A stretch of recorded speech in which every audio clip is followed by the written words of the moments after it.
Hello everybody, GamerZ here, and today will be the 1 year anniversary of this channel. Or at least since my PC versus console video posted exactly 1 year ago from today. Today, I'm going to be redoing that video and replacing it on the front page of this channel, and for those of you who just stopped by this channel, welcome, howdy, I'm GamerZ and I thank you for stopping by, and I hope you enjoy your stay. Without any further ado, let's get started. The first reason why PC is better than console is its overall customizability. On PC you have a wide variety of hardware to choose from to put together your own custom PC at the price that you want. You have your own specific budget, and you can build a machine that fits your needs. On console, there's just not that many options. Besides hardware, we can choose from a variety of different accessories. Kaboom! Take that, television! That was oddly timed. Anyway, we've got access to controllers, we've got access to different kinds of keyboards and mice, we've got access to different kinds of headsets and speakers and monitors and cases for our computers, microphones. On the PC, you can make your experience personal.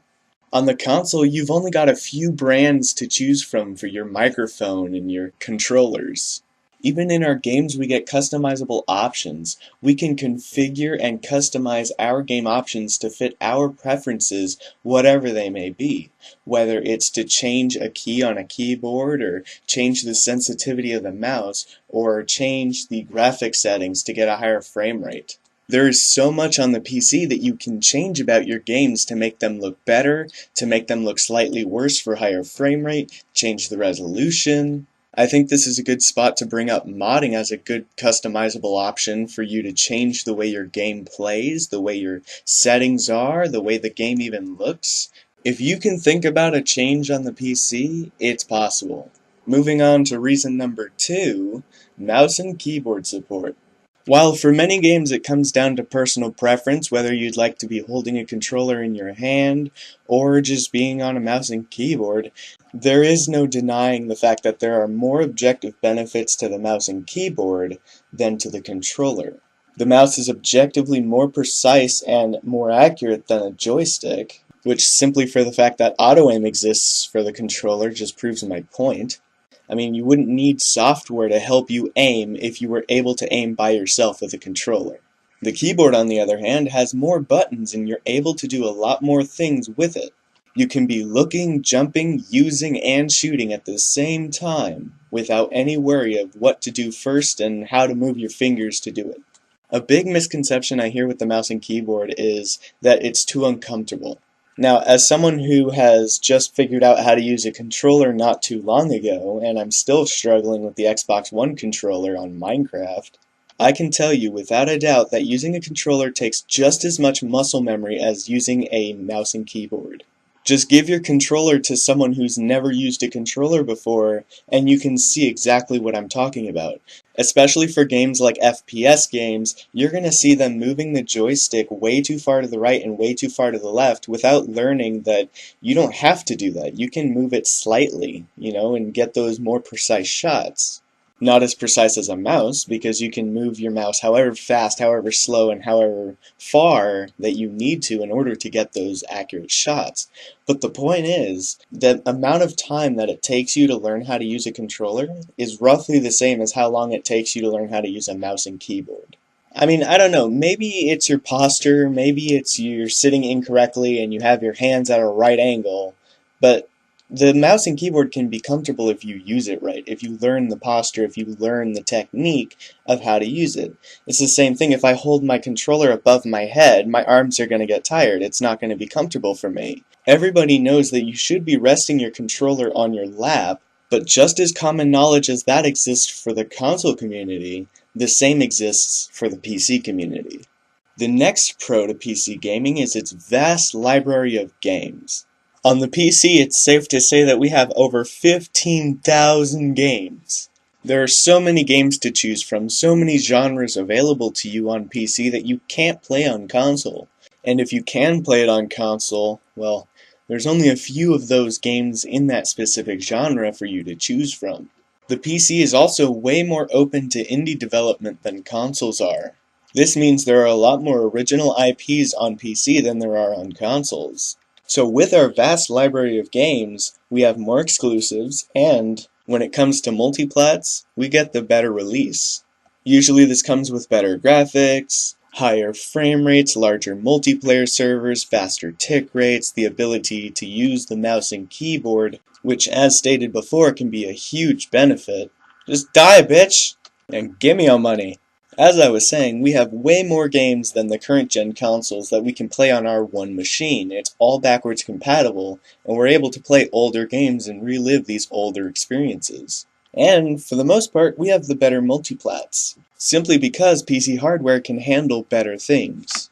Reason number 4 is we have the objectively better hardware. I kinda covered this in the first reason, but I felt it was necessary to go a little bit more in depth of what that means. For $100 more than, if not the same price as a console, you can play games at higher frame rates than the console version. Not only that, but if you have the money, you can have some really good gaming experiences, like top-of-the-line quality gaming experiences. Give me that, and give me that, and give me that.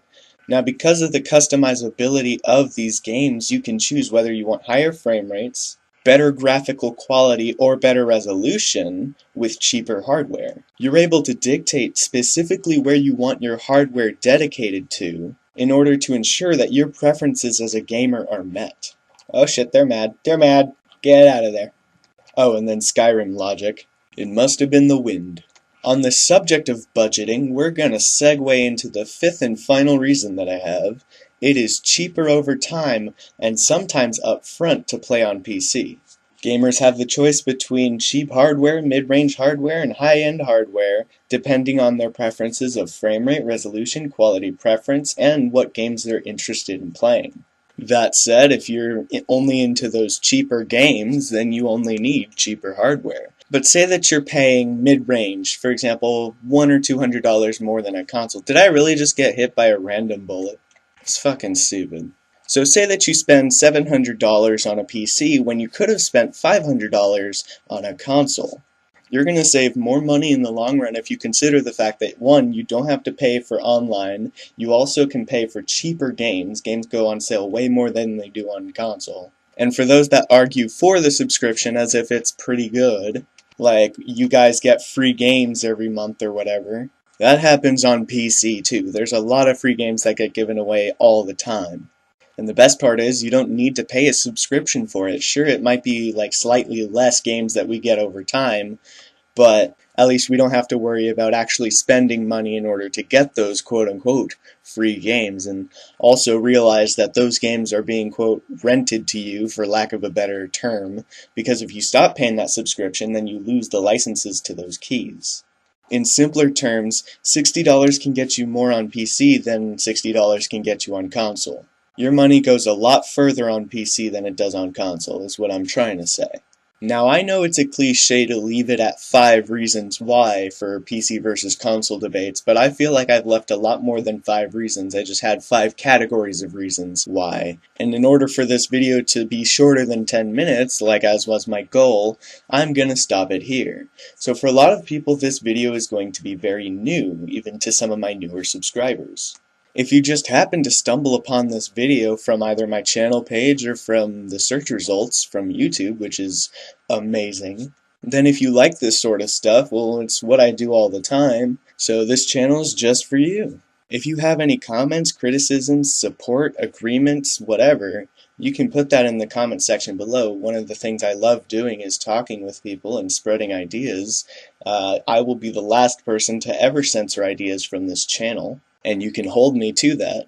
Speaking of spreading ideas and talking with people, there's a Discord channel, link in the description below, or at the top right of my channel page if you're seeing this from my channel page, where fellow gamers, whether on PC or on console, whether they think PC's better or not, they talk about all things gaming, or not, maybe political jibber-jabber every once in a while, or post memes. We do love us some memes.